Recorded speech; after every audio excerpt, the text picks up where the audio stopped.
If you look at Moderna, Moderna is in stage 3 of their vaccine development. And, the vaccine is already there. They're just pretending that they've got to develop it. It's already developed.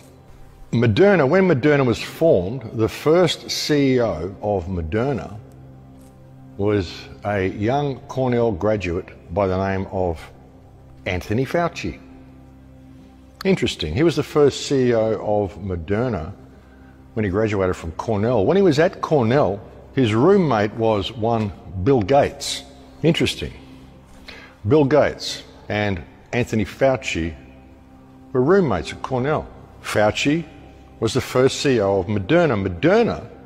The company Moderna, there was a company in World War II that was heavily involved with what happened in World War II. And I don't buy into the official story of World War II, but there were certain experiments that were being done, and there was a company that was heavily involved by the name of IG Farben.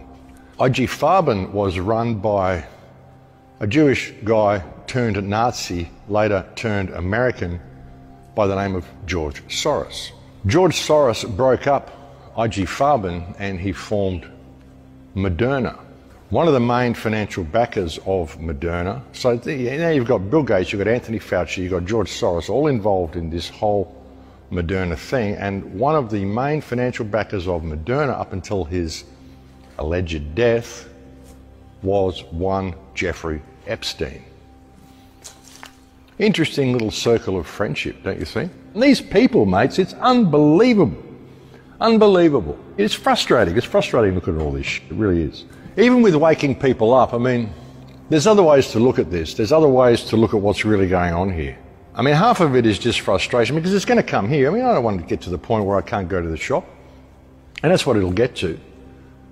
They're saying, we're not going to make it mandatory. It's like they don't make it mandatory for the people on Centrelink here who receive Centrelink payments. They don't make vaccinations mandatory for them either. What they do is they send them a notice saying, listen, we're going to reduce your payments by, I think it's something like 29 or 30 bucks a fortnight until you get your children vaccinated.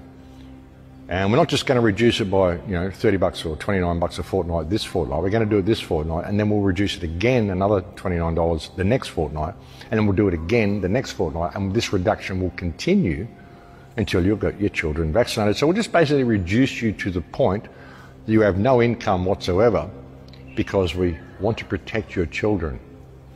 That's what they do, but we're not going to make it mandatory. It's not mandatory. We'll give you a choice. You don't have to go and get vaccinated. You could just let your payments get reduced to zero, or you could go get a job. But of course, you won't be able to work in any of the industries unless you're vaccinated. But we're not going to force you to get vaccinated. This is how they do it, folks. This is how they do it. This is this whole thing, And it's all because people, won't stand up for themselves. They're not prepared to be human beings, realise that they don't have any owners.